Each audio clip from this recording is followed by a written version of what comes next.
Hello everyone, welcome to tech guide Pradeep. इस video में हम देखने जा रहे हैं बेसिक आईसीटी स्किल्स। ये पार्ट 1 है इस वीडियो का। तो इसमें हम देखेंगे ऑपरेटिंग सिस्टम्स के बारे में, difference between hardware and software, system software, application software, और सीखेंगे कुछ बेसिक ऑपरेशंस विंडोज़ के अंदर। और भी जानेंगे बहुत सारी बातें। तो चलिए आइए देखते हैं इस वीडियो को।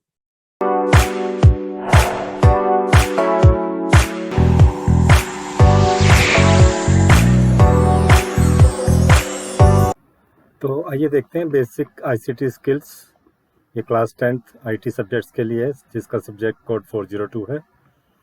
तो देखते हैं इस वीडियो में what is computer. First of all समझने की कोशिश करते हैं।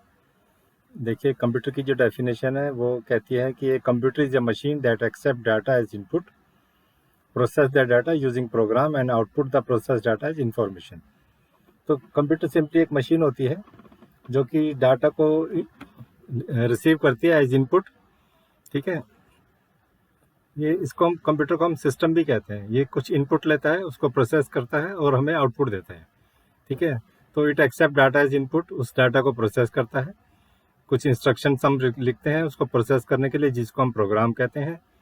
और उसके बाद जो प्रोसेस डाटा होता है वो इंफॉर्मेशन की फॉर्म में हमें कंप्यूटर हमें प्रोवाइड करता है। Many computers can store and retrieve information using hard drives. हम एक्सटर्नल स्टोरेज के लिए हार्ड ड्राइव्स, पेन ड्राइव्स, इस तरह के एक्सटर्नल स्टोरेज डिवाइसेस को यूज़ करते हैं ताकि जो है इंफॉर्मेशन को हम स्टोर कर सकें, डाटा को हम स्टोर कर सकें।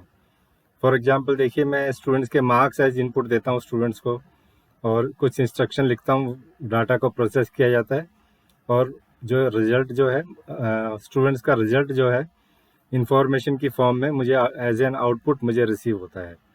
तो इसलिए हम कहते हैं डाटा प्रोसेसिंग डिवाइस होता है।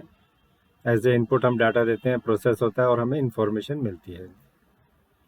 ये देखिए, यहाँ समझने की कोशिश करते हैं। एक सिंपल सा डायग्राम दिया हुआ है। मॉनिटर है, सिस्टम यूनिट है, कीबोर्ड है, यहाँ पर फ्लॉपी ड्राइव्स पहले यूज होता था, आजकल यूज़ नहीं होता इतना। CD रोम ड्राइव्स है, माउस है यहाँ पर।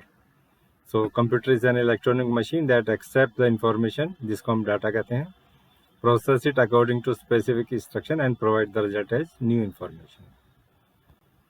अब आगे देखते हैं कंप्यूटर हार्डवेयर। कंप्यूटर हार्डवेयर क्या होता है? Computer hardware it refers to the physical element of a computer. Physical elements होते हैं जिसको फील कर सकते हो, टेस्ट कर सकते हो। Also refer to as machinery और the equipment of the computer. जो मशीनरी और इक्विपमेंट होते हैं कंप्यूटर के, उनको हार्डवेयर बोलते हैं हम। Examples of hardware in a computer are the keyboard, monitor, mouse, उसका प्रोसेसिंग यूनिट, वो सब हार्डवेयर होता है। देखिए यहाँ पे इस डायग्राम से देखते हैं हम, ये सिस्टम यूनिट है, स्क्रीन है, मॉनिटर है, स्पीकर है, ये सारे हार्डवेयर हैं। कीबोर्ड है, माउस है, और यहाँ पे माइक्रोफोन, माइक लगा हुआ है। ठीक है, ये स्पीकर है, एज ए आउटपुट हम लेते हैं इससे। तो ये सब क्या है? ये हार्डवेयर है, कंप्यूटर हार्डवेयर। नेक्स्ट हम समझने की कोशिश करते हैं कंप्यूटर सॉफ्टवेयर। सॉफ्टवेयर क्या होता है? Software is A set of instruction. जो इंस्ट्रक्शंस होती हैं, जो हमारे प्रोग्राम होते हैं, जो हम कंप्यूटर को देते हैं, वो होती हैं सारे software.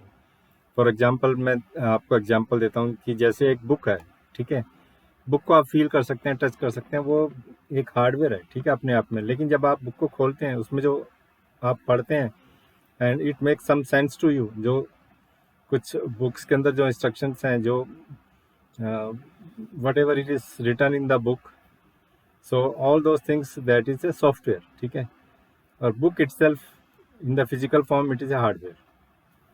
So software is a set of instruction, data, programs used to operate computer and execute specific task. तो प्रोग्राम और इंस्ट्रक्शन जो होते हैं, वो सब इंस्ट्रक्शंस को हम बोलते हैं software. It is the opposite of hardware which describe the physical aspect of a computer. ये हार्डवेयर का अपोजिट होता है, जबकि हार्डवेयर क्या होता है? फिजिकल एस्पेक्ट बताता है। Software is a generic term use to refer to application, scripts and program that run on a computer. तो जनरल टर्म होती है। यहाँ पे अगर हम कंपैरिजन करें हार्डवेयर वर्सेस सॉफ्टवेयर, तो ये देखिए, headphone, printer, MP3 player, monitor, speaker, ये सारे आउटपुट डिवाइस हैं, ये सारे जो हैं हार्डवेयर हैं हमारे। ठीक है, तो ऐसी webcam, joystick, microphone, keyboard, external drive, mouse, scanner, ये सारे जो हैं हमारे इनपुट डिवाइस हैं, और ये सारे हार्डवेयर की फॉर्म में। ये सब को कहते हैं हार्डवेयर, कंप्यूटर हार्डवेयर। इसी तरह से जो हमारे सॉफ्टवेयर हैं, सॉफ्टवेयर में देखिए एप्लीकेशंस आती हैं, spreadsheet, internet security, internet browser, file sharing, mapping program, media player, video games, word processor, ये सारे हमारे सॉफ्टवेयर हैं एप्लीकेशंस की फॉर्म में। इसी तरह से हमारे ऑपरेटिंग सिस्टम जो होते हैं वो भी सॉफ्टवेयर माने जाते हैं। विंडो पीसी है, OS X जो मैक में यूज़ होता है, ये जो ऑपरेटिंग सिस्टम भी हमारे सॉफ्टवेयर होते हैं। चलिए आगे देखते हैं टाइप्स ऑफ सॉफ्टवेयर। सॉफ्टवेयर को हम दो पार्ट में डिवाइड करते हैं, सिस्टम सॉफ्टवेयर और एप्लीकेशन सॉफ्टवेयर। ठीक है, जैसे कि नाम से पता लगता है, सिस्टम मतलब कंप्यूटर को जो चलाने के काम आते हैं उनको हम बोलते हैं system software. It is a type of computer program that is design to run a computers hardware and application program. Hardware और एप्लीकेशन प्रोग्राम दोनों को मैनेज करता है। देखिए, अगर हमारे पास सॉफ्टवेयर नहीं होगा तो हमारा कंप्यूटर जो होता है एक डेड मशीन की तरह होगा। So without software we can not run the hardware. So softwares are very important part of the computer system. Hardware is of no use without the software. If we think of the computer system as a layered model, the system software is the interface between the hardware and the user application. तो system software बहुत important होता है। जो भी आप user की application को run करना चाहते हो, ये एक तरह का इंटरफेस होता है। मेरी एक एप्लीकेशन है और मेरा हार्डवेयर है। जब तक मेरा ऑपरेटिंग सिस्टम नहीं होगा, मैं ना हार्डवेयर को यूज़ कर सकता हूँ, ना मेरी जो एप्लीकेशन है उनको यूज़ कर सकता हूँ। तो सिस्टम सॉफ्टवेयर एक इंटरफेस की तरह काम करता है। Operating system is best non example of system software. जो हमारा ऑपरेटिंग सिस्टम है, जैसे विंडोज़ ऑपरेटिंग सिस्टम होता है, ये बेस्ट एग्जाम्पल होता है सिस्टम सॉफ्टवेयर का। इसी तरह से अब हम आते हैं एप्लीकेशन सॉफ्टवेयर पे। एप्लीकेशन सॉफ्टवेयर क्या होते हैं? An application program is a computer program design to carry out a specific task. जैसे कि नाम से ही पता लगता है, किसी स्पेसिफिक एप्लीकेशन के लिए यूज़ होते हैं ये। ठीक है, कोई एक पार्टिकुलर टास्क को सॉल्व करने के लिए होता है, other than one relating to the operation of the computer itself. Computer के रिलेशन ऑपरेशन से इनका मतलब ये काम में नहीं आते हैं, बल्कि कोई पार्टिकुलर एप्लीकेशंस को रन करने के, उसको एग्जीक्यूट करने के काम आते हैं, उसको एप्लीकेशन सॉफ्टवेयर बोलते हैं। Typically to be use by end user. जो एंड यूजर्स होते हैं, जो पर्पज जो यूज़र है उसको एक पार्टिकुलर एप्लीकेशंस में हेल्प करते हैं, ये एप्लीकेशन सॉफ्टवेयर आते हैं। जैसे अगर मुझे स्कूल में अगर फीस लेनी है बच्चों के लिए, तो मैं कोई अकाउंटिंग का मैं सॉफ्टवेयर यूज़ करूँगा। ठीक है, वो एप्लीकेशन सॉफ्टवेयर है, because it is meeting my particular requirement to collect the fees from the students. इसी तरह कोई कंपनी है, वहाँ पे एम्प्लॉइज़ को सैलरी देनी है, तो मैं कोई पेरोल सॉफ्टवेयर वहाँ पे बनाऊँगा ताकि मैं अपने एम्प्लॉइज़ को सैलरी दे सकूँ। तो वो एक अलग से एक मेरा एप्लीकेशन सॉफ्टवेयर होगा। इसी तरह से word processor, media player, accounting software, they are all example of application software. तो आगे देखते हैं ऑपरेटिंग सिस्टम के बारे में। ऑपरेटिंग सिस्टम क्या होता है? ऑपरेटिंग सिस्टम, जिसको शॉर्ट में OS भी हम बोलते हैं, it is an interface between a computer user and a computer hardware. एक इंटरफेस की तरह काम करता है। जैसे मुझे कंप्यूटर हार्डवेयर, कंप्यूटर को मुझे यूज़ करना है, तो it acts as an interface between me and the hardware. ठीक है, जब तक ऑपरेटिंग सिस्टम नहीं होगा हम हार्डवेयर को यूज़ ही नहीं कर पाएंगे। And operating system is a software which performs all the basic task. ये सारे बेसिक टास्क परफॉर्म करता है। कौन से टास्क? जैसे फाइल मैनेजमेंट है, मुझे अपनी फाइल बनानी है कंप्यूटर्स के अंदर। ठीक है, मेमोरी मैनेजमेंट है, अगर मैं 2-3 एप्लीकेशंस में रन कर रहा हूँ तो कौन सी एप्लीकेशंस को कितनी मेमोरी एलोकेट होगी, ये सब ऑपरेटिंग सिस्टम डिसाइड करेगा। ठीक है, प्रोसेस मैनेजमेंट, प्रोसेसिंग हो रही है, किस प्रोसेसिंग को कितना टाइम एलोकेशन होना है, वो ऑपरेटिंग सिस्टम डिसाइड करता है। हैंडलिंग इनपुट एंड आउटपुट, तो देखिए एट ए टाइम मैं एक इनपुट रिसीव कर सकता हूँ और it is done with the help of operating system only. जो आउटपुट प्रोड्यूस होगा मेरा, वो ऑपरेटिंग सिस्टम डिसाइड करता है। कंट्रोलिंग पेरिफेरल डिवाइसेस, जैसे उसमें बहुत सारे डिवाइसेस लगे होते हैं कंप्यूटर्स के अंदर, such as disk drive, printer, इन सबको कंट्रोल करता है हमारा ऑपरेटिंग सिस्टम। देखिए, अगर मैं कोई सॉन्ग प्ले कर रहा हूँ और मैं प्रिंट कमांड भी मुझे दे दिया है, तो प्रिंटर में प्रिंट भी हो रहा है, कोई गाना भी प्ले हो रहा है। ठीक है, और मैं कुछ एक्सेल फाइल पे मैं कुछ डाटा भी, कुछ शीट्स मैं बना रहा हूँ, कोई डाटा को वहाँ पे कुछ कैलकुलेशन भी कर रहा हूँ। तो ये सब चीज़ें जो होती हैं एक साथ हो रही हैं, और इन सब कौन कोऑर्डिनेट करता है? सारी चीज़ों को ऑपरेटिंग सिस्टम कोऑर्डिनेट करता है। कॉमनली यूज ऑपरेटिंग सिस्टम होता है यूनिक्स। ये जो है Unix is an operating system which was first develop in the 1960s में डेवलप हुआ था and has been under constant development ever since. पहली बार 1960 में डेवलप हुआ था और उसके बाद कंटिन्यूसली उसमें कुछ इम्प्रूवमेंट्स होती रहती हैं। By operating system we mean the suite of program which make the computer work. जैसा अभी हमने समझा, एक सूट ऑफ प्रोग्राम्स होते हैं जो कि कंप्यूटर्स को यूज़ करने में, उसको वर्क करने में हेल्प करते हैं हमारी। It is a stable multi user multitasking system for servers, desktop and laptops, Unix जो होता है। नेक्स्ट आता है Linux. Linux is one of the popular version of Unix operating system. ये यूनिक्स का एक पॉपुलर वर्जन है। इट इज़ ओपन सोर्स है, as source code is freely available. जो जिसका सोर्स कोड अवेलेबल होता है हम उसको ओपन सोर्स बोलते हैं। फ्री टू यूज होता है। Linux was design considering Unix compatibility. Its functionality list is quite similar to that of Unix. तो ये था लिनक्स। अब आगे हम देखते हैं विंडोज़। विंडोज़ हमारा मोस्ट पॉपुलर ऑपरेटिंग सिस्टम होता है। हमारे मोस्ट ऑफ द कंप्यूटर्स वो जो विंडोज़ पर रन करते हैं। It is a graphical operating system developed by Microsoft. It allows user to view and store files, run the software, play games, watch videos, and provide a way to connect to internet. Microsoft introduced the first version as 1.0, and it was developed for both home computing and professional functions of Windows on 10th November 1983. जब में develop हुआ था ये। Later it was released on many versions of Windows as well as current version, जो Windows 10 पे हम current version में हम काम करते हैं। नेक्स्ट देखिए ऑपरेटिंग सिस्टम है बोस, जिसकी फुल फॉर्म है भारत ऑपरेटिंग सिस्टम सॉल्यूशन। ये हमारा इंडिया का ऑपरेटिंग सिस्टम है, ठीक है। It's an Indian Linux distribution derived from Debian. So BOSS Linux is officially release in 4 editions. ये 4 एडिशंस में बेसिकली इसको रिलीज़ किया था। बोस डेस्कटॉप है, personal use, home and office के लिए यूज़ होता है। Edu BOSS school and education community के लिए यूज़ होता है। BOSS advance server and BOSS Mool. Latest version is 9.0 Urja कहते हैं जिसको। नेक्स्ट ऑपरेटिंग सिस्टम है Solaris. Solaris is a Unix based operating system that was developed by Sun Micro System in 1992। Sun Micro System ने 1992 में इसको develop किया था and after its acquisition by Oracle it is known as Oracle Solaris.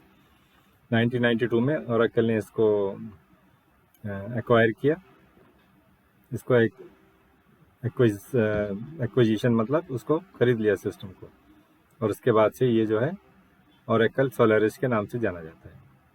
अब बात करते हैं mobile based operating system. देखिए हमारे जो मोबाइल फ़ोन होते हैं उसमें एक अलग ऑपरेटिंग सिस्टम होता है।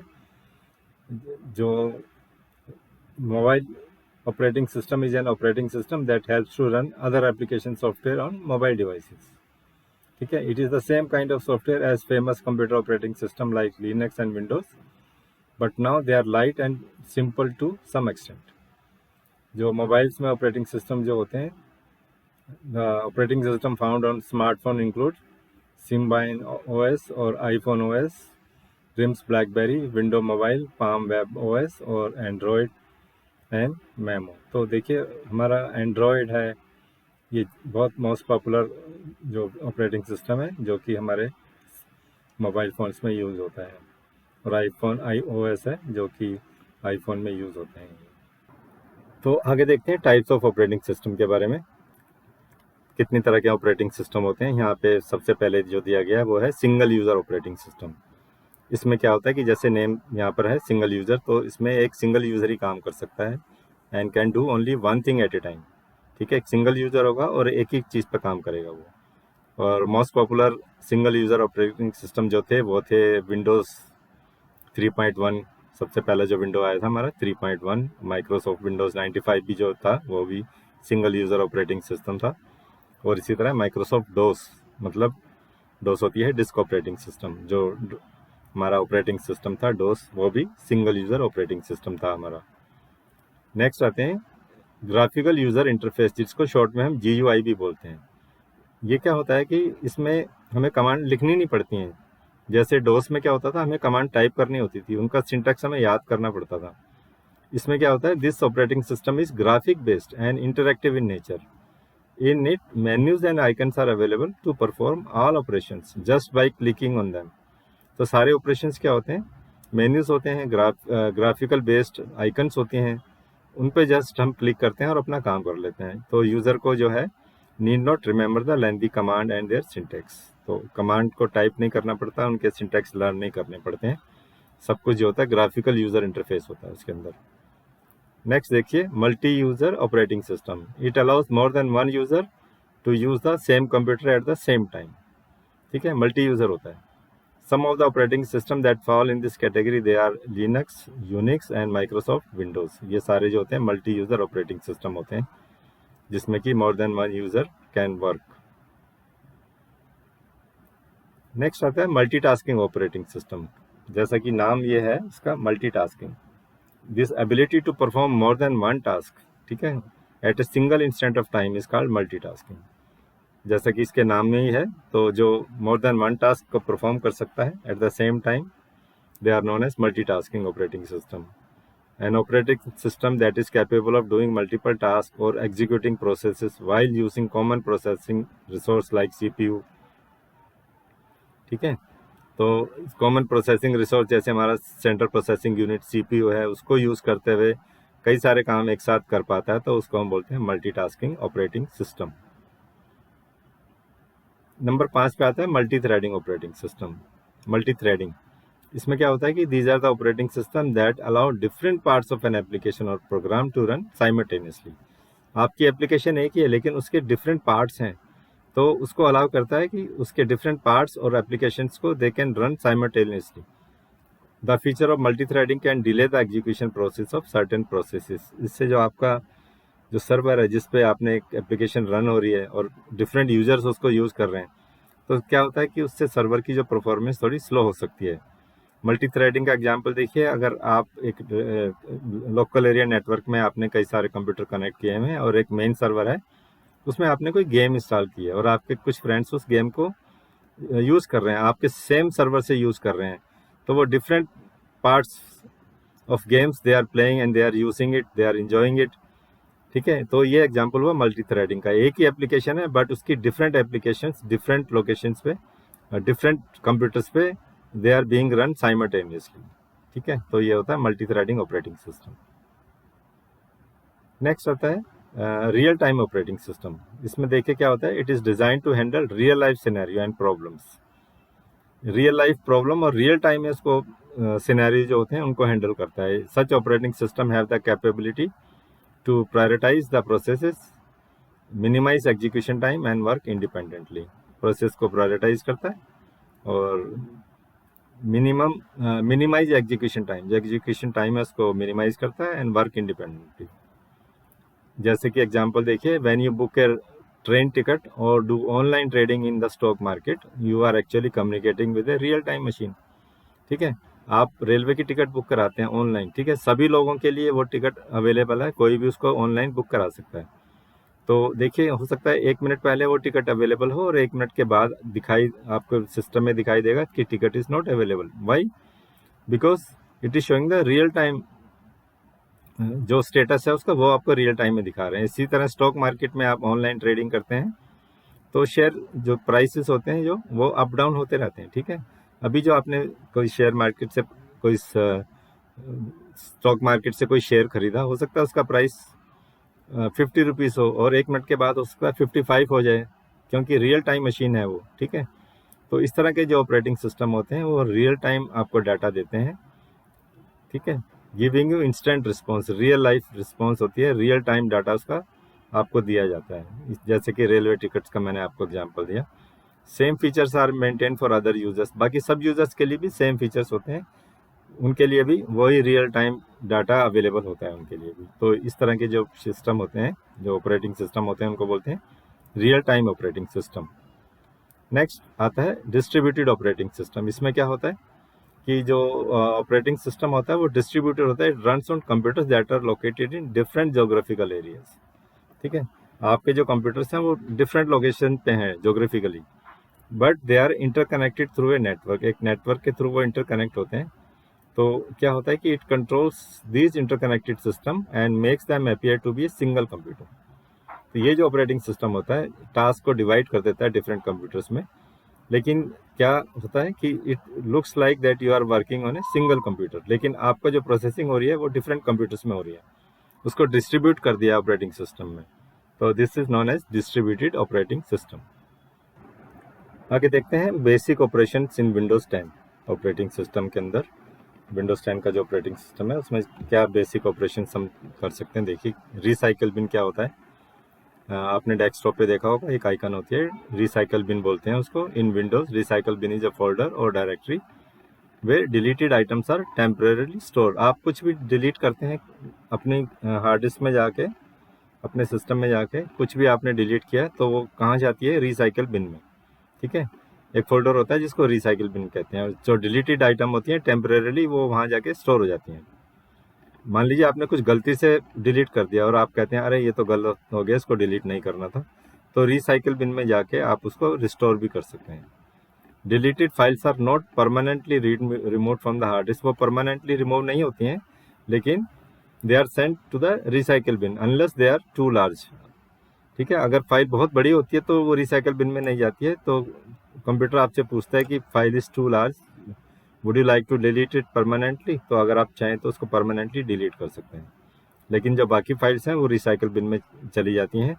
और अगर आपको लगा कि आपने गलती से उनको डिलीट कर दिया है तो वो वापस जाके आप रिसाइकल बिन में उनको रिस्टोर भी कर सकते हैं। उनकी ओरिजिनल लोकेशन जहाँ से भी डिलीट किया है वो ऑटोमेटिकली वहाँ पर रिस्टोर हो जाती हैं, जो जहाँ जिस लोकेशन में थी वहीं पर वापस चली जाती हैं। लेकिन अगर आप चाहें तो रिसाइकल बिन से उनको परमानेंटली डिलीट भी कर सकते हैं। आपको लगता है कि नहीं ये फाइल्स मुझे नहीं चाहिए, मुझे तो डिलीट करना ही है, तो रिसाइकल बिन में ऑप्शन होता है, वहाँ से आप इसको परमानेंटली डिलीट कर सकते हैं। देखिए मैं आपको दिखाता हूँ, ये मेरा डेस्कटॉप है और इसके अंदर जो है ये मेरा रिसाइकल बिन है। देखिए ये रिसाइकल बिन है, ये मैंने यहाँ पे खोला, कुछ फाइल जो है मैंने यहाँ पे डिलीट करने के लिए रखी हुई है, मैं चाहूँ तो उनको परमानेंटली डिलीट कर सकता हूँ। ये मेरा रिसाइकल बिन फोल्डर है। ठीक है, नेक्स्ट देखते हैं टास्क बार। टास्क बार क्या होता है, the Windows 10 task bar sits at the bottom of the screen giving the user access to the start menu as well as icons of frequently use application, search box and the open application on your computer. ये देखिए सबसे नीचे जो है ये मेरा task bar है। ठीक है, सबसे नीचे इसमें क्या होता है, giving the user access to start menu. मेरा ये स्टार्ट मेन्यू भी है, ये देखिए मैं इसको स्टार्ट मेन्यू में यूज़ कर सकता हूँ। यहाँ पे टास्क बार में स्टार्ट मेन्यू भी होता है। ठीक है, और आइकन्स ऑफ फ्रिक्वेंटली यूज, ये मेरी जो आइकन्स नीचे खुली हुई हैं ये फ्रिक्वेंटली यूज, मैंने जो अभी एप्लीकेशन में काम कर रहा हूँ उनकी आइकन्स यहाँ पे खुली हुई हैं। ठीक है, यहाँ पे सर्च बॉक्स भी होता है, ये मेरा सर्च बॉक्स है देखिए। ठीक है, यहाँ मैं कुछ भी टाइप कर सकता हूँ और सर्च कर सकता हूँ आइटम को। ठीक है, एंड ओपन एप्लीकेशन, और जो एप्लीकेशन यहाँ पे ओपन है वो यहाँ पर मैं मेरी वो जो भी एप्लीकेशंस मैं अभी करंटली यूज़ कर रहा हूँ उनके आइकन्स यहाँ पर ओपन है, और जो मैं फ्रिक्वेंटली यूज़ कर सकता हूँ, और मैं चाहूँ तो किसी की भी आइकन को यहाँ पे टास्क बार में लगा सकता हूँ जो मुझे फ्रिक्वेंटली यूज़ करना होता है। तो टास्क बार में एक बार सिंगल क्लिक करने से वो एप्लीकेशन खुल जाती है। ठीक है, नेक्स्ट आता है files. File is a container in a computer system for storing information. Files used in computers are similar in feature to that of paper document. जैसे हमारी ऑफिस में पेपर फाइल्स होती हैं, ऐसी कंप्यूटर के अंदर फाइल्स होती हैं। वो एक तरह का एक लोकेशंस होती हैं जहाँ पे कि जो है आप कुछ भी डॉक्यूमेंट्स की कोई फाइल बनाते हैं, आपने कोई लेटर लिखा, ठीक है, कोई एक आपने कोई डाटा बनाया एक्सेल फाइल में जाके, कुछ स्टूडेंट्स के मार्क्स, स्कोर, मोबाइल नंबर वगैरह आपने लिखे, तो वो एक फाइल बन गई। ठीक है, तो उसको आपने सेव किया, it is use in the form of A file. ठीक है, और वो उसी तरह होती है जैसे पेपर फाइल्स होती हैं। पेपर फाइल में डॉक्यूमेंट्स होते हैं, फाइल में भी कुछ ना कुछ डॉक्यूमेंट हमारा होता है। File has name and extension too, जैसे कि माई लेटर डॉट docx ये वर्ड की फाइल है, रिजल्ट डॉट xls ये एक्सेल की फाइल है, कोई रिजल्ट फाइल है, और प्लांट्स डॉट pptx आपने कोई एक प्रेजेंटेशन बनाई है उसका नाम प्लांट्स है। तो फाइल नेम और उसका एक्सटेंशन दोनों मिलके एक फाइल को बनाते हैं। ठीक है, ये file can store any type of data such as image और graphics, presentation, database, document, audio, video file, किसी भी तरह की फाइल होती है। हमें उसकी एक्सटेंशन से पता लगता है कि वो किस तरह की फाइल है। ठीक है, देखिए प्रेजेंटेशन में उसकी एक्सटेंशन है pptx, ये प्रेजेंटेशन फाइल है।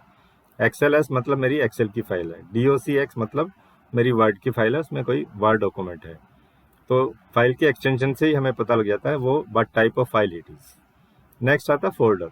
जैसे फाइल होती है, एक फोल्डर होता है, एक लोकेशन होती है जिसमें I can keep many other folders and many files in that folder. ठीक है, अगर मैं किसी प्रोजेक्ट पे काम कर रहा हूँ और सारी फाइलें मुझे चाहिए, देखिए, तो अगर वो अलग अलग लोकेशन में रहेंगी तो डिफ़िकल्ट होगा। मैं तो क्या करूँगा, एक फ़ोल्डर क्रिएट करूँगा और सारी फाइल उस फ़ोल्डर के अंदर डाल दूँगा। ठीक है, ताकि मुझे बार बार अलग अलग लोकेशंस पे जाके फाइल को सर्च ना करना पड़े। मैं सिर्फ अपने फ़ोल्डर पे जाऊँगा, उसको क्लिक करूँगा और सारी फाइल्स को एक्सेस वहाँ से कर सकता हूँ मैं।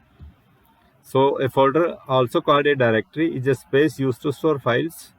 ठीक है, फाइल को स्टोर करने के लिए होता है। और अदर फोल्डर्स, उस फोल्डर के अंदर मैं दूसरे फोल्डर्स भी डाल सकता हूँ एंड शॉर्टकट्स भी डाल सकता हूँ। A folder can contain one और more files by any type like document, picture, video etcetera. Folders are most often found on your hard disk के अंदर स्टोर किए जाते हैं, ताकि आपका काम जो है ईजीली आप काम कर सकें, ईजीली अपने डाटा को एक्सेस कर सकें। इसलिए फोल्डर्स बहुत ज़रूरी होते हैं हमारे लिए। तो आइए आगे देखते हैं डायरेक्टरी स्ट्रक्चर। कंप्यूटर के अंदर एक प्रॉपर डायरेक्टरी स्ट्रक्चर होता है, जो देखिए माई कंप्यूटर में अगर आप जाएंगे आपको दिखाएगा। विंडोज़ 10 में आपको जो है उसमें दिखाता है दिस पीसी करके। ये रहा, देखिए, ये दिस पीसी, जिसको मैं क्लिक किया तो मेरे अंदर कंप्यूटर्स के अंदर कितनी ड्राइव है, एक सी ड्राइव है, एक डी ड्राइव है और एक डीवीडी ड्राइव भी है, जिसके अंदर मैं सीडी या डीवीडी को यूज़ कर सकता हूँ। ठीक है, तो ये मेरा इसमें दिखाता है। तो ये डायरेक्टरी स्ट्रक्चर होता है। सी ड्राइव है, डी ड्राइव है, या कॉम्पैक्ट डिस्क सीडी, जैसे मैंने अभी चेक किया था अपने कंप्यूटर में। ठीक है, तो उसके लिए एफ ड्राइव है और सी ड्राइव में मेरे कुछ प्रोग्राम फाइल्स हैं और उनके अंदर एक फोल्डर है प्रोग्राम फाइल्स के नाम से, और उसके अंदर काफ़ी सारी फाइल हो सकती हैं। और हो सकता है डी ड्राइव में मेरा एक फ़ोल्डर हो जिसका नाम है माई डॉक्यूमेंट्स, और उसके अंदर कुछ और फोल्डर्स हो सकते हैं, जैसे रिसर्च है, टीचिंग है। एक फ़ाइल भी हो सकती है उसके अंदर बेस्ट फिल्म्स K10 करके, ये सिंगल फाइल हैं। और टीचिंग के अंदर और भी फोल्डर हैं, 103, 105। ठीक है, फोल्डर के अंदर भी फोल्डर हैं और उसके अंदर एक फ़ाइल भी है जिसका नाम है प्लेसमेंट। तो 105 में फोल्डर जो है उसके अंदर दो फाइल्स अलग से हैं, जिसका नाम है ग्रेड्स और एक का नाम है सिलेबस CPT। तो इस तरह से डिफरेंट फोल्डर्स और फाइल्स होते हैं। कंप्लीट ये डायरेक्टरी स्ट्रक्चर इसको हम कहते हैं। हमारे सिस्टम के अंदर, कंप्यूटर के अंदर एक प्रॉपर डायरेक्टरी स्ट्रक्चर होता है। डायरेक्टरीज और folders help us to group our files in convenient categories. जैसे कि अभी मैंने आपको दिखाया, तो हम अपनी फाइल्स और फोल्डर्स को कन्वीनियंटली हम अरेंज कर लेते हैं। These directories in turn may contain other directories which can be referred as सब डायरेक्टरीज। जैसे कि अभी मैंने दिखाया कि माई डॉक्यूमेंट ये एक फोल्डर है। ठीक है, और इसके अंदर और भी सारे फोल्डर्स हो सकते हैं। ठीक है, तो डायरेक्टरीज के अंदर भी एक दूसरी डायरेक्टरीज हो सकती हैं। This organise file structure is referred as multi level directory system. क्योंकि इसमें कई लेवल्स हो जाते हैं, तो इसलिए इसको मल्टी लेवल डायरेक्टरी सिस्टम बोलते हैं। The first level in a multi level directory system is root directory. जो सबसे टॉप में होती है मेरा, इसको हम रूट डायरेक्टरी बोलते हैं। ठीक है,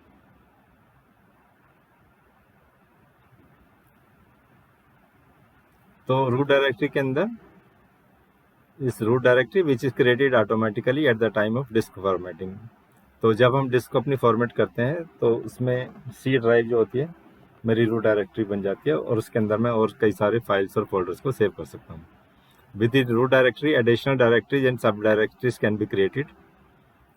विद इन ईच डायरेक्टरी और सब डायरेक्टरी न्यू फाइल्स और new sub directories can be created, जैसे कि अभी मैंने आपको दिखाया था।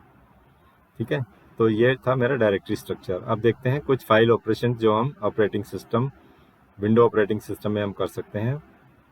तो हम विंडोज़ 10 ऑपरेटिंग सिस्टम में काम कर रहे हैं इस वक्त। तो देखिए फाइल ऑपरेशंस को है, for many operations and to look many files and folders we need file explorer. File explorer जो होता है बहुत ज़रूरी चीज़ होती है विंडोज़ में काम करने के लिए। सारे फाइल्स एंड फोल्डर्स जो हमारे फाइल एक्सप्लोरर की हेल्प से हम उनको सर्च कर सकते हैं, लोकेट कर सकते हैं, ऐड कर सकते हैं, डिलीट कर सकते हैं। It is use to browse folders and files stored in computer. तो फाइल एक्सप्लोरर जो होता है ये यूज़ होता है बाकी फोल्डर्स और फाइल्स को सर्च करने के लिए जो वो स्टोर होती हैं उसमें कंप्यूटर्स के अंदर। तो फाइल एक्सप्लोरर हम कैसे खोल सकते हैं? It can be started in the following ways, या click and start the file explorer from the task bar. ये मेरी देखिए नीचे सबसे टास्क बार है, इसको मैंने क्लिक किया तो ये मेरा फाइल एक्सप्लोरर यहाँ पे खुल गया। लेफ्ट साइड में देखिए ये सारे जो है मेरी फोल्डर्स, ये रूट डायरेक्टरी है सी, इसमें इतनी फाइल्स हैं, ये डी डायरेक्टरी है, ठीक है, ये मेरा डेस्कटॉप दिखा रहा है। ओके, और ये मेरा डॉक्यूमेंट्स दिखा रहे हैं, मेरे डॉक्यूमेंट्स में क्या क्या फोल्डर्स हैं, क्या क्या फाइल्स हैं, ये मेरे डाउनलोड्स हैं। ठीक है, तो इस तरह से मैं नीचे जाके अपने टास्क बार में जाके उसको लोकेट कर सकता हूँ और स्टार्ट कर सकता हूँ फाइल एक्सप्लोरर। दूसरा मेथड होता है प्रेस विन प्लस ई। ठीक है, यहाँ पे विंडो का एक बटन होता है, उसको और मैं ई को प्रेस करता हूँ तो ये देखिए मेरा फाइल एक्सप्लोरर खुल गया और ये क्विक एक्सेस दिखा रहा है। ठीक है, जो जो डॉक्यूमेंट्स मैंने रिसेंटली एक्सेस किए हैं वो उनको सबको यहाँ पे दिखा रहा है। ठीक है, तो ये भी एक मेथड होता है, विन प्लस ई को प्रेस कर सकते हैं और right click the start button. ये मेरा स्टार्ट बटन है, मैं इसको राइट क्लिक करूँगा, ये देखिए यहाँ से ये मेरा फाइल एक्सप्लोरर दिखा रहा है, इसको मैं क्लिक करूँगा, मेरा फाइल एक्सप्लोरर ये देखिए फिर से खुल गया है। ठीक है, तो ये 3 तरीके दिखाए हैं इसमें। यहाँ पे click the start the file explore from the task बार से जाके स्टार्ट कर सकते हैं, या विंडो बटन को प्रेस करना है, उसके साथ ई प्रेस करना है तब खुल जाएगा, और राइट क्लिक करना है स्टार्ट बटन को, वहाँ से जाके फाइल एक्सप्लोर को खोल सकते हैं। नेक्स्ट है how to create a folder. हमें फोल्डर क्रिएट करना तो कैसे कर सकते हैं, देखिए start the file explorer and navigate to the location where you want to add new folder. Click on home tab and then choose new folder. ठीक है, मेरे को पहले वहाँ जाना है जहाँ पे मुझे फोल्डर चाहिए। मेरे को पहले मैं फाइल एक्सप्लोरर स्टार्ट करता हूँ, ये देखिए मैं फाइल एक्सप्लोरर स्टार्ट किया। अब मैं यहाँ पे डॉक्यूमेंट में आ गया। अब मुझे यहाँ पर डॉक्यूमेंट में जाके मैं होम में आ गया। देखिए होम में ये न्यू फोल्डर है, देखिए यहाँ पे होम में न्यू फोल्डर है, ये मैंने इसको क्लिक किया तो देखिए यहाँ पे न्यू फोल्डर क्रिएट हो गया। ठीक है, ये एक मेथड है। दूसरा मेथड है कि right click on the location where you want to create a new folder. तो मैं उस लोकेशन पे जाके राइट क्लिक कर सकता हूँ, ये देखिए राइट क्लिक किया और मैं यहाँ पर आ गया न्यू पे। ये न्यू पे आया तो यहाँ पे फोल्डर ऑप्शन है। ठीक है, इसको मैं क्लिक करूँगा तो यहाँ से भी एक और फोल्डर में 2 मेरे न्यू फोल्डर क्रिएट हो गए हैं। ठीक है, तो ये भी एक तरीका होता है फोल्डर्स को क्रिएट करने का। अब क्योंकि मुझे इनकी ज़रूरत नहीं है तो मैं इनको राइट क्लिक करके डिलीट भी कर सकता हूँ। तो ये मेथड्स थे फोल्डर को क्रिएट करने के। ठीक है, तो फोल्डर क्रिएट करने के बाद आगे देखिए कॉपिंग files and folders. File and folders को कैसे हम कॉपी कर सकते हैं और उनको दूसरी जगह पेस्ट कर सकते हैं। ठीक है, तो पहले फाइल एक्सप्लोरर में जाना है हमारे को। In file explorer choose clipboard group. ठीक है, पहले मैं फाइल एक्सप्लोरर में जाता हूँ, ये देखिए मैं फाइल एक्सप्लोरर में आ गया, मैंने होम टैब में आके। ठीक है, और मुझे है क्लिपबोर्ड ग्रुप, ये सबसे नीचे क्लिपबोर्ड ग्रुप है। ठीक है, मान लीजिए मुझे यहाँ पर ये कोई एक फाइल है, जेपीजी फाइल है, होम ग्रुप में आके। ठीक है, मैं इसको सेलेक्ट करता हूँ। ठीक है, इसको मैंने चूज़ कर लिया क्लास 7 को। उसके बाद मैंने यहाँ से कॉपी किया इसको। ठीक है, ये मैंने क्लिपबोर्ड में आके, ये क्लिपबोर्ड है, इस यहाँ से मैंने इसको कॉपी कर लिया। अब मैं क्या करूँगा, मैं दूसरी लोकेशन में जाऊँगा। ये मैंने डेस्कटॉप से कॉपी किया, अभी मैं डॉक्यूमेंट में आ जाता हूँ। देखिए मैं डॉक्यूमेंट में आ गया, वापस होम टैब में आया। अब मैं इसको पेस्ट कर दूँगा यहाँ पे। ठीक है, ये यहाँ क्लास 7 जो है यहाँ पे पेस्ट हो गई है। ठीक है, तो ये सिंपल ऑपरेशन था। Select the file from the explorer, उसमें क्लिपबोर्ड में जाके select the file you want to copy, choose copy option, उसके बाद पेस्ट ऑप्शन को जिस डिजायर्ड लोकेशन में मुझे चाहिए मैंने वहाँ पे जाके उसको पेस्ट कर दिया। तो ये था simple operation copy and paste का। अब मूविंग फाइल्स को, अब कॉपी करने की बजाय हम क्या करेंगे, उसको कट करेंगे। ठीक है, कट करने से क्या होता है, फाइल उस लोकेशन से हट जाती है और दूसरी लोकेशन में पेस्ट हो जाती है। कॉपी में क्या होता है, फाइल दोनों लोकेशन में बनी रहती है। तो फिर से फाइल लोकेशन में जाएंगे, क्लिपबोर्ड ग्रुप में जाएंगे और सेलेक्ट फाइल करेंगे और वहाँ से हम कट कर देंगे उसको। ठीक है, तो चलिए वापस चलते हैं हम। ये देखिए मैं आ गया और ये क्लास 7 मैंने जो कॉपी किया था, मैं होम ग्रुप में आया। ठीक है, अब मुझे इसको कट करना है तो मैं क्या करूँगा, ये वापस यहाँ पर आया मैं। ठीक है, और क्लिपबोर्ड ऑप्शन में जाके ये देखिए ये कट ऑप्शन है यहाँ पर, ये मैंने कट कर दिया इसको। ठीक है, डॉक्यूमेंट में कट किया था मैंने इसको। और अब मैं जाके किसी और ऑप्शंस में जाता हूँ। ठीक है, मैं डाउनलोड्स में चला जाता हूँ। चलिए यहाँ पे आके मैं वापस इसमें आया होम में और क्लिपबोर्ड जाके मैंने इसको पेस्ट कर दिया, वो वहाँ से कट होके यहाँ पे पेस्ट हो गई क्लास 7। ठीक है, तो इस तरह से कॉपी पेस्ट होता है और कट पेस्ट भी होता है। ठीक है, then paste to the desired location. तो इसको हम बोलते हैं मूविंग द फाइल्स। मूविंग करने के लिए हमें उसको कट करना पड़ता है, ठीक है। Choose cut option in the clipboard, उसके बाद पेस्ट कर देते हैं जहाँ पर भी, जिस लोकेशन में भी हमें पेस्ट करना है वहाँ जाके पेस्ट कर सकते हैं। अब सेलेक्टिंग फाइल एंड फोल्डर्स, कुछ हमें सेलेक्ट करना है मान लीजिए, तो हम क्या करेंगे, होम टैब में जाएंगे। पहले फाइल एक्सप्लोरर खोला हमने, ठीक है, ये होम टैब में गए और ये देखिए यहाँ पर ये सेलेक्ट ग्रुप है, ये नीचे सेलेक्ट ग्रुप है, सेलेक्ट ऑल किया मैंने, देखिए तो सारी आइटम सेलेक्ट हो गई हैं यहाँ पे, ठीक है। होम टैब में जाके, ये मेरा फाइल एक्सप्लोरर है, होम टैब में गया, सेलेक्ट ऑल किया।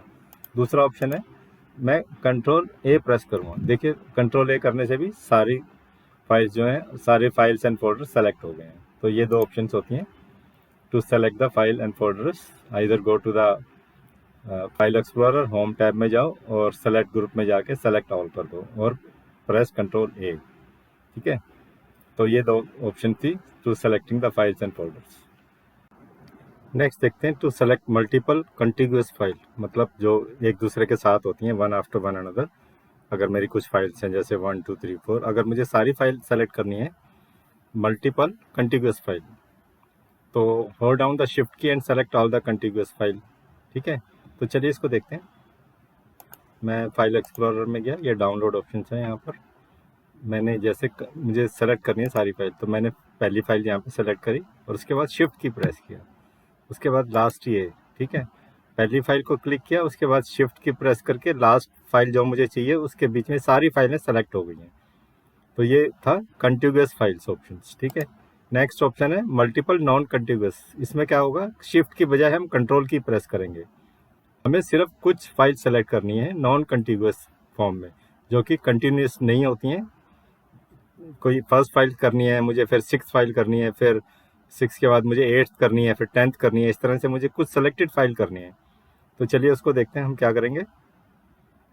ये मैं इसमें आ गया और अब मैं शिफ्ट की बजाय कंट्रोल प्रेस किया मैंने, तो ये मैंने एक फाइल सेलेक्ट कर ली, फिर ये सेलेक्ट किया, फिर ये सेलेक्ट किया, ये सेलेक्ट किया। तो ये देखिए ये मेरी नॉन कंटिग्यूअस फाइल सेलेक्ट हो गई है, किससे हो गई है, कंट्रोल की से, ठीक है।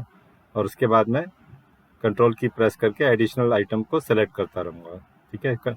अगर मल्टीपल फाइल्स कंटिन्यूस सेलेक्ट करनी है तो शिफ्ट की, और अगर मल्टीपल फाइल करनी है और नॉन कंटिन्यूस फॉर्म में करनी है, कंटिन्यूस नहीं होंगी वो फाइल, तो कंट्रोल की प्रेस करेंगे। आगे देखते हैं हम क्लिपबोर्ड क्या होता है। क्लिपबोर्ड देखिए, clipboard is provided by the operating system and it is temporary memory storage. क्या होता है, टेम्परेरी मेमोरी स्टोरेज होता है इन रैंडम एक्सेस मेमोरी, वो रैम के अंदर होता है। और जहाँ पे भी जैसे हमने कुछ कट किया तो कहाँ जाएगा, वो क्लिपबोर्ड में जाएगा। कुछ कॉपी किया कहाँ जाएगा, वो टेम्परेरी क्लिपबोर्ड में चला जाएगा। तो वहाँ से फिर हम जब हम पेस्ट करते हैं तो क्लिपबोर्ड से उस लोकेशन पे पेस्ट हो जाता है वो, ठीक है।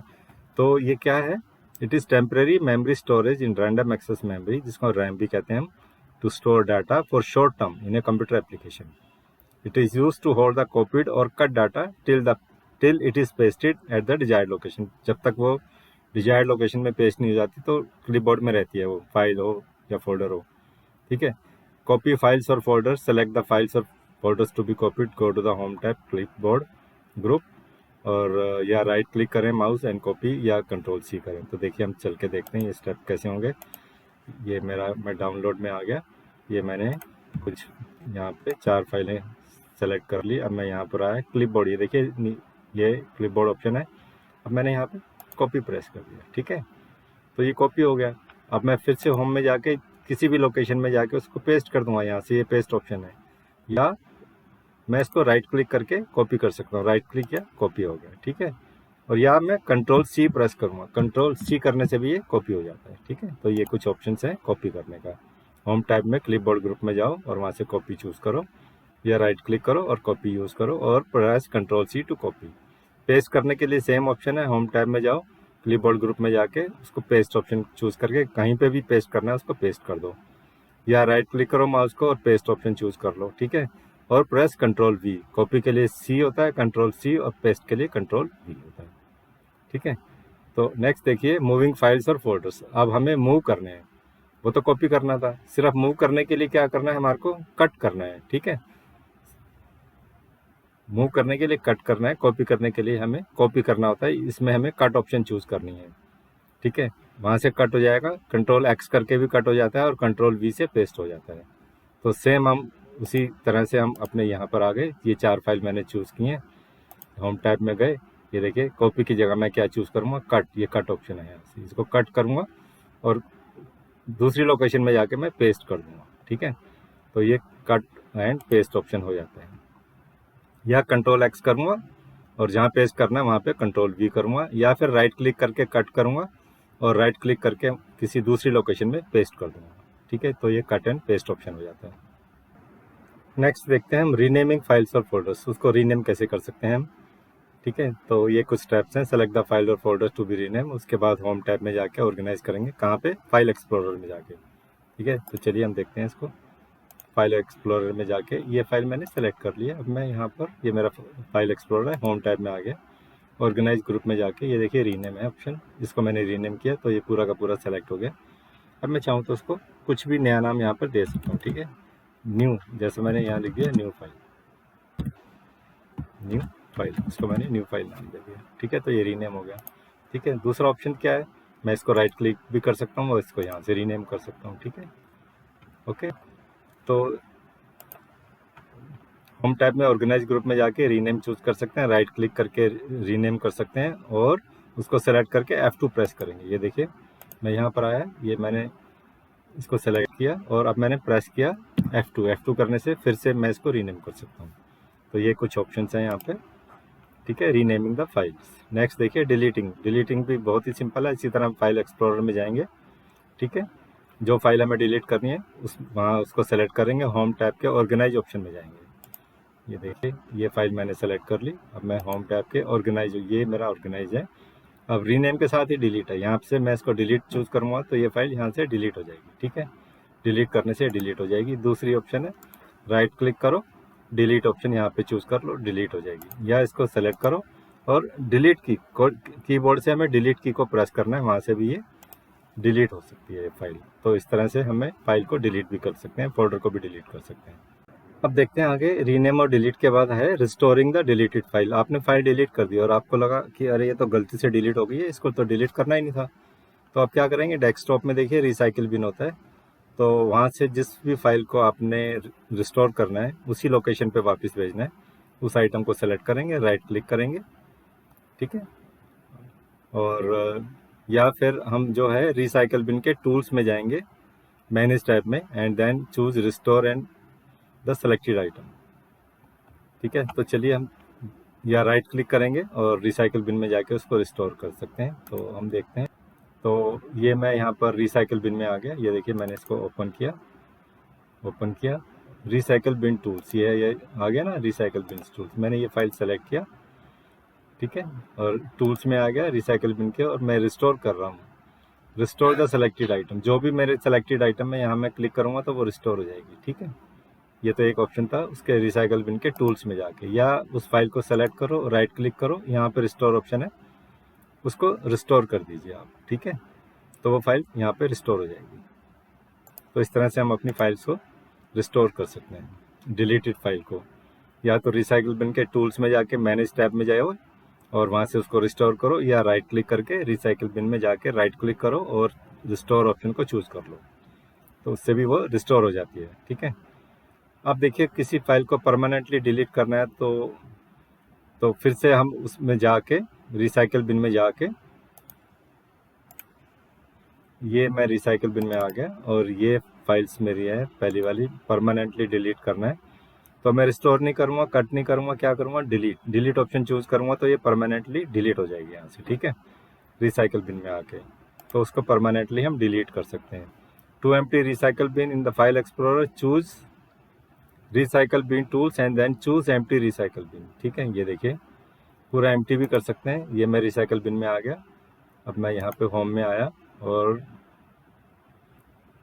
होम में आने के बाद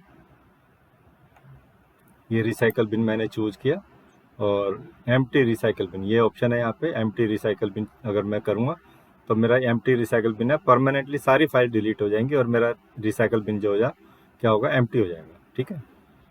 तो इससे भी हम कर सकते हैं, या फिर हम सारी फाइलों को सेलेक्ट करके और सबको डिलीट भी कर सकते हैं। कंट्रोल A किया, मैंने सारी फाइल को चूज़ कर लिया, डिलीट करूँगा तो फिर सारी फाइलें डिलीट हो जाएंगी।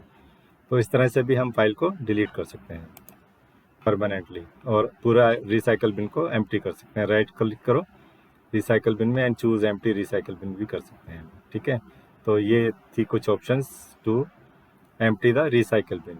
ठीक है, so thank you very much for watching this video. अगर आपने हमारा चैनल अभी तक सब्सक्राइब नहीं किया तो प्लीज़ उसको सब्सक्राइब कर दें और बेल आइकन भी प्रेस करें ताकि हमारे आने वाले सारे वीडियो आप तक पहुंचते रहें। सो थैंक यू।